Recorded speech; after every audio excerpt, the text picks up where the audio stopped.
Hello everyone, সবাই কেমন আছো? আশা করি ভালোই আছো। চলে এলাম আবার একটা নতুন ছোট্ট একটা ব্লগ নিয়ে। তো আমরা যেদিনে পুরী পৌঁছে গেছিলাম সেই দিনই যে সন্ধ্যেবেলায় বেরিয়েছিলাম তারই ভিডিও এটা। তো সারা দিন জার্নি করে যে ক্লান্তিটা হয়েছিল সেটা আমাদের কোনো মানেই রাখে নাই, যে সমুদ্র সি বিচ আমাদেরকে এতটাই টেনেছিল দেখার জন্য। তো সেই জন্য আমরা কিন্তু রুমে এসে ফ্রেশ হয়ে আবার রেডি হয়ে বেরিয়ে পড়েছিলাম সন্ধ্যাবেলায়। দেখতেই পাচ্ছ যে আমরা মার্কেট হয়ে যাচ্ছি। এই মার্কেটগুলো পুরী সি বিচ যেতে তোমরা সবাই পাবে। তো চারিদিকে যা যা দেখছিলাম দেখে মনে হচ্ছিল সবই কিনি। তা যাই হোক, প্রথম দিন আর কি কিনবো, তো বাড়ি আসার দিনে ঠিকই কিনবো। তো যে এই করতে করতে দেখো আমরা সবাই যতজন গিয়েছিলাম আমাদের ফ্যামিলি সবাই মিলে দেখো যাচ্ছি, রাস্তায় পেরিয়ে দেখো আমরা সি বিচের কাছে চলেও এসেছি। এখানে আমি কিন্তু সাউন্ডটা অফ করে দিয়েছি এই কারণে, কারণ এখানে প্রচণ্ড হাওয়া আর সমুদ্রের যে আওয়াজ, ঢেউয়ের যে আওয়াজ, সেটা এতটাই জোর ছিল যে আমার কথা তোমরা শুনতে পেতে না। সেই কারণে এই সাউন্ডটা আমাকে অফ করে দিতে হয়েছে।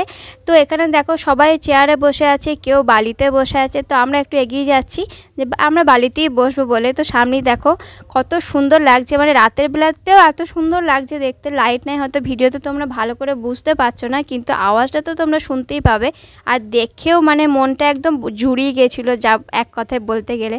তো এখন তো দেখে মনে হচ্ছে আবার যদি যেতে পেতাম তো কী ভালোই হতো। তো এই উটটা দেখে মনে হচ্ছিলো যে চাপবো, বাট এত অস্বস্তি লাগছিলো দেখে যে ওর পিঠে এত কিছু চাপানো, শুধু চাপিয়ে নেই উঠে আর শেষ পর্যন্ত। তো সমুদ্রের ঢেউয়ের একটা ভিডিও তোমাদের জন্য নিয়েছিলাম, ছোট্ট একটা ক্লিপ। তো সেটা তোমরা একটু দেখো, একটু এনজয় করো।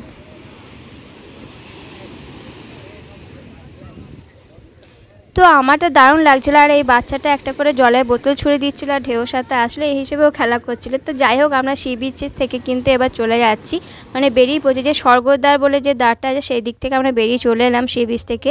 তো এরপর আমরা যাবো একটা 13 পার্বণ বলে একটা বাঙালি রেস্টুরেন্ট আছে, সেখানে গিয়েছিলাম। তো সেখানে গিয়ে কিন্তু আমরা বিশেষ খাওয়া দাওয়া করিনি। আর এই যে মাছটা দেখছি, এই মাছটার দাম নাকি 1.5 লাখ টাকা। বাপরে বাপ, ভাবা যায় এইটুকু মাছের দাম 1.5 লাখ টাকা? তো শুনেই আমাদের আমরা অবাক হয়ে গেছিলাম। তো আমরা 13 পার্বণে এসে কিছুই খাইনি, জাস্ট একটু কোল্ড ড্রিঙ্কস খেয়েছিলাম। এখানে আমার দাদাদের চেনা হয়, তো সেই কারণে দাদারা দেখা করতে এসেছিলো। তো ওরাই আমাদেরকে কোল্ড ড্রিঙ্কসটা অফার করেছিল, সবই অফার করছিল, চাউমিন, কিন্তু আমরা কিছু খাইনি, যেহেতু আমাদেরকে আবার রুমে গিয়ে ওখানে খাওয়া দাওয়া যেহেতু ব্যবস্থা ছিল তো ওখানেই খেতাম। তো সেই কারণে আমরা একটু বসলাম, গল্প করলাম, তারপর ওরা আমাদেরকে কোল্ড ড্রিঙ্কস দিয়ে দিল, সেটাও খেলাম। তো তোমরা দেখতেই পাবে আমরা সবাই মিলে একটা টেবিলে বসেছি, দুটো টেবিলকে এক জায়গায় করে দিয়েছিলাম, আমরা এত লোক গেছিলাম। তো কোল্ড ড্রিঙ্কস দেখো দিয়েও দিয়েছে, আমরা কিন্তু খেতে লেগেছি। সব সাউন্ডে আমি অফ করে দিয়েছি, ওখানেই বলেছিলাম, কিন্তু এখন ভালোই লাগছে না সেগুলো শুনতে। তো যাই হোক, এবার কিন্তু আমরা ওখান থেকে বেরিয়ে চলে আসবো।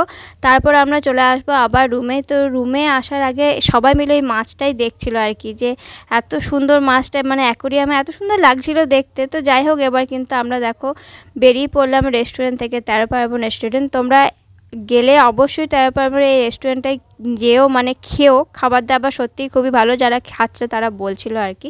তো যাই হোক, এবার ওখান থেকে আমরা আবার বেরিয়ে রুমে চলে আসলাম। আমরা যে লজটা ছিল সেখান থেকে সিঁড়ি দিয়ে, আমাদের রুমটা ছিল দোতলায়, তো আমাদের দোতলায় আসতে অনেক করে সিঁড়ি ভেঙেও যাই হোক ওপরে চলে এসেছি। এবার কিন্তু রুমটা তোমাদেরকে জাস্ট একটু দেখিয়ে নেবো। এত অগোছালো হয়েছিল, এসি যেহেতু আমরা বেরিয়েছিলাম, তো গোছগাছ করার মতো সেরকম কিছুই হয় না, এক জায়গায় সব ব্যাগ পরে সে হয়ে আছে। তো তোমরা দেখলেই বুঝতে পারবে। তো যাই হোক, দেখো আমরা রুমে চলে এসেছি। দেখো এইদিকে সব ব্যাগগুলো এক জায়গায় রাখা আছে, এদিকে জুতো রাখা আছে, জুতো রেখে দিলাম। তারপর হাত পা ধুয়ে আমরা একটু ফ্রেশ হয়ে নিলাম, আবার একটু চেঞ্জ করে নিয়ে, কারণ বাইরে থেকে এলাম, প্রচুর ঘেমেও গেছিলাম, গরমও করছিল।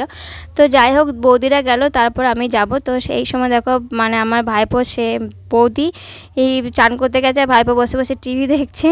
তো যাই হোক, এবার আমরা খেতেও বসে পড়েছি।